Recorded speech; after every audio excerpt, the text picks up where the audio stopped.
पांच राज्यों के चुनाव परिणामों में भाजपा का पलड़ा भारी दिखा तो हिमाचल प्रदेश में भी भाजपा ने सरकार के खिलाफ मोर्चा खोल दिया। अब इसको लेकर मुख्यमंत्री के प्रधान मीडिया सलाहकार नरेश चौहान ने प्रतिक्रिया दी है। उन्होंने कहा है कि चुनाव के परिणाम उम्मीद के मुताबिक नहीं आए, इसको लेकर पार्टी आलाकमान मंथन करेगी। हालांकि माहौल कांग्रेस के पक्ष में था। इस दौरान नरेश चौहान ने भाजपा सरकार पर भी हमला बोला। नरेश चौहान ने इस दौरान भाजपा को 1 साल हिमाचल में सत्ता से बाहर होने की भी याद दिलाई। मुख्यमंत्री के प्रधान मीडिया सलाहकार नरेश चौहान ने कहा कि 5 राज्यों के चुनाव नतीजे उम्मीद के मुताबिक नहीं आए। हालांकि माहौल कांग्रेस के पक्ष में था। इसके पीछे क्या वजह थी, इसको लेकर निश्चित तौर पर पार्टी हाईकमान मंथन करेगी। उन्होंने कहा कि हिमाचल भाजपा के नेता इन दिनों परिणामों से बड़े उत्साहित नजर आ रहे हैं। नरेश चौहान ने जयराम ठाकुर पर निशाना साधते हुए कहा कि पूर्व मुख्यमंत्री वर्तमान सरकार के 1 साल के कार्यकाल पर तीखे हमले कर रहे हैं, लेकिन उनको याद रखना चाहिए कि 1 साल पहले भाजपा ने सत्ता में वापसी के लिए पूरा जोर लगाया था, लेकिन जनता ने उन्हें सत्ता से बाहर कर दिया। नरेश चौहान ने कहा कि 1 साल के कार्यकाल के दौरान सरकार ने प्रदेश में व्यवस्था परिवर्तन आया है। उन्होंने कहा कि हमारी सरकार ने लंबे समय से लंबित पड़ी ओपीएस की मांग को बहाल किया। सरकार धीरे धीरे अपनी सभी गारंटियों को पूरा करेगी।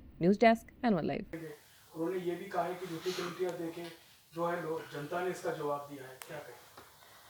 देखिए, स्वाभाविक तौर पे जो कल परिणाम आए हैं 5 राज्यों के थे, आज 4 के कल आए हैं, उसमें जो एक माहौल लग रहा था, और जो आप ये समझें कि राष्ट्रीय स्तर पे सर्वे की बात करें, जो एक्सपर्ट्स हैं हर जगह से एक ऐसी उम्मीद थी कि अच्छा करना, कांग्रेस को एक उम्मीद थी, लेकिन परिणाम उम्मीदों के मुताबिक नहीं आए। उसके ऊपर पार्टी हाईकमान निश्चित तौर पे मंथन करेगा, उसको जानने का प्रयास करेंगे कि ऐसी परिस्थितियाँ क्यों हुई, जबकि माहौल लग रहा था कि काफ़ी अच्छा कांग्रेस पार्टी मध्य प्रदेश में भी और छत्तीसगढ़ में भी और इवन राजस्थान में भी अच्छा करने की उम्मीद। अब सवाल आया कि आज जो पक्ष के नेता हैं ठाकुर जयराम जी या भाजपा के जो लोग इसको लेके हिमाचल प्रदेश में जिस प्रकार से उत्साहित नजर आए, मैं समझता हूं कि हम अपने राज्य से संबंधित बात कर सकते हैं। क्या परिस्थितियां थी? जयराम जी ने आज प्रेस वार्ता के जरिए 1 साल के कार्यकाल को और कांग्रेस सरकार के और जो कांग्रेस पार्टी ने जो गारंटियां लोगों के सामने रखी थी उसको लेके काफ़ी तीखी बातें कही। मैं उनको ये याद दिलाना चाहता हूं कि 5 साल तक आप हिमाचल प्रदेश के मुख्यमंत्री रहे और भाजपा की सरकार रही। 1 वर्ष पहले लोगों ने आपको बाहर का दरवाजा दिखाया और कांग्रेस पार्टी की सरकार लोगों के सहयोग से बनी। आज हम ये फिर से एक जानना चाहते हैं कि आप 5 साल तक एक नारा देते रहे, डबल इंजन की सरकार की बात करते रहे। हम ये जानना चाहते हैं कि उस डबल इंजन से हिमाचल प्रदेश के लोगों को क्या मिला। आप बताएं। आप लगातार मीडिया से जुड़े रहते हैं, आपको बताना चाहिए कि उन 5 वर्षों में आपने कौन सी ऐसी योजनाएं, एक्सेप्ट लोन उठाने के, कर्जा उठाने के, और कौन सा पैसा, कौन सी मदद उस दिल्ली वाले इंजन ने हिमाचल प्रदेश की और हिमाचल प्रदेश के लोगों की।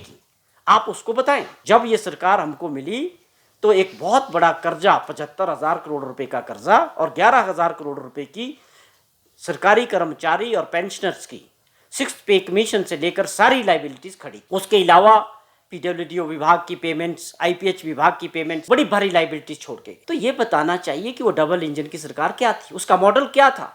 केवल मात्र लोन लेने का मॉडल और हिमाचल प्रदेश के लोगों को कर्जे में डुबाने का जो मॉडल जयराम जी ने प्रदेश को दिया, उससे आज हालात बहुत खराब है। लेकिन उसके बावजूद हमारी सरकार ने आगे बढ़ के बड़े फैसले लिए कि हम जो है अपने रिसोर्सेज को बढ़ाएंगे। आते ही हमारी सरकार ने सबसे बड़ा फैसला किया कि शराब के ठेकों की नीलामी की, जिसके जरिए 600 करोड़ रुपए का रेवेन्यू एक्स्ट्रा जनरेट हुआ। ये चीजें उपलब्धियां हैं। और आज अगर वाटर सेस का बोर्ड बना, वाटर सेस की लड़ाई लड़ रहे हैं दूसरे राज्यों के साथ, ये एक बड़े फैसले हमारी सरकार के और मुख्यमंत्री जी के हैं, जिसके जरिए वो प्रदेश को अपने पांव पे खड़ा करना चाहते हैं और रिसोर्सेज को बढ़ाना चाहते हैं, ना कि आप वाला मॉडल अपनाएंगे कि केवल कर्जे से लोगों के ऊपर जो है कर्जा डालेंगे और बहुत बड़े फैसले ले रहे हैं। अगर आज एक दिन के अंदर रेवेन्यू मैटर्स की अदालत के जरिए 35,000 लोगों के फैसले हुए, ये अपने आप में बहुत बड़े व्यवस्था परिवर्तन वाले फैसले इस सरकार के हैं। जो वर्षों से लोग जमीनी झगड़े, आप देखें कि उनके इंतकाल नहीं हो रहे, किसी की पैमाइश नहीं हो रही, वो कितने सालों से लोग इसको लेके पैमाइश थे। ये बड़ा फैसला किया और अदालत लगा के 2 दिन के अंदर 35,000 ऐसे मामलों को निपटाया। ये बड़े फैसले होते हैं जिससे लोगों को, प्रदेश की जनता को राहत मिलती है। और बड़े फैसले ये होते हैं कि आज हम आर्थिक स्थिति से अपने आप को खड़े कर रहे हैं।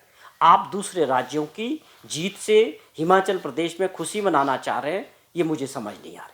लेकिन हमारी सरकार की 1 साल की बहुत उपलब्धियां हैं। जो भी गारंटीज की बात करते हैं, हमारी ये सबसे पहली गारंटी थी कि ओपीएस बहाल करेंगे। सरकारी कर्मचारी जो लगातार पिछले 3 वर्षों से इनके राज में सड़कों पे उतर के प्रदर्शन कर रहे थे, मांग कर रहे थे, बार बार मिल रहे थे कि हमको ओल्ड पेंशन स्कीम चाहिए, उन्होंने तो नहीं उस बात को सुना। हमने उसको सुना और पहली कैबिनेट में पास किया। हमारी सरकार ने 1,36,000 सरकारी कर्मचारियों को आज इज्जत के साथ पुरानी पेंशन बहाल की और मिल रही है। क्या जयराम जी इसका जवाब दे सकते हैं कि क्या आप उस चीज का विरोध करते हो? क्या आप ओपीएस को मानते हो कि मिल रहा है लोगों को हिमाचल प्रदेश में पेंशन मिल रही है? क्या आप इस चीज को एक्सेप्ट करते हैं या आप इसका आज भी विरोध करते हैं? आपको अपना स्टैंड और अपनी पार्टी का स्टैंड क्लियर करना चाहिए था।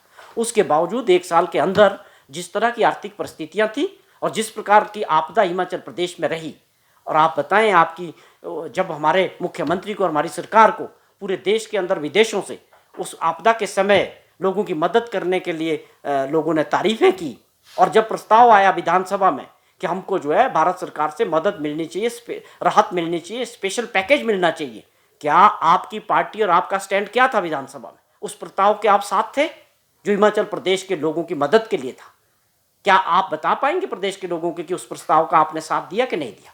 या आपने नरेंद्र मोदी जी से, भारत सरकार से जाके कभी ये बात की क्या हिमाचल प्रदेश पे आपदा आई है और उनको मदद मिलनी चाहिए, 12,000 करोड़ रुपए का नुकसान हुआ है? नहीं। ये बड़े फैसले हैं, ये बड़े सवाल है जो हम जयराम जी से पूछना चाहते हैं कि आप अपनी पार्टी का और अपना स्टैंड क्लियर बताएं। केवल आरोप लगाने से विपक्ष की भूमिका पूरी नहीं होती है। आपकी जिम्मेवारी भी प्रदेश के लोगों के लिए थी जो आप पूरी तरह से नहीं निभा सके और पूरी तरह से फेल हुए हैं। तो ये बहुत बड़े सवाल है।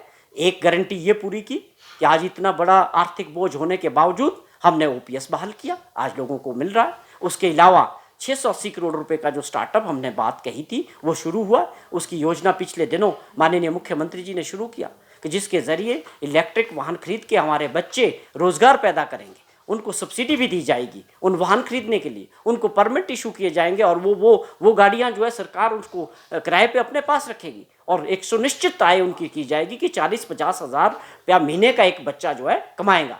ये वो योजनाएं हैं जो रियलिटी में लोगों के बीच उतर रही है, जिससे लोगों को, आम जन को फायदा होने वाला है। उसके अलावा हमने बात कही थी कि हम हर एक सेगमेंट के अंदर 4 इंग्लिश मीडियम स्कूल शुरू करेंगे, लेकिन हमारी सरकार ने एक फैसला कर दिया और ये तीसरी गारंटी तय कर दी कि पूरे प्रदेश में जितने भी सरकारी स्कूल है वहाँ पर इंग्लिश मीडियम स्कूल होंगे।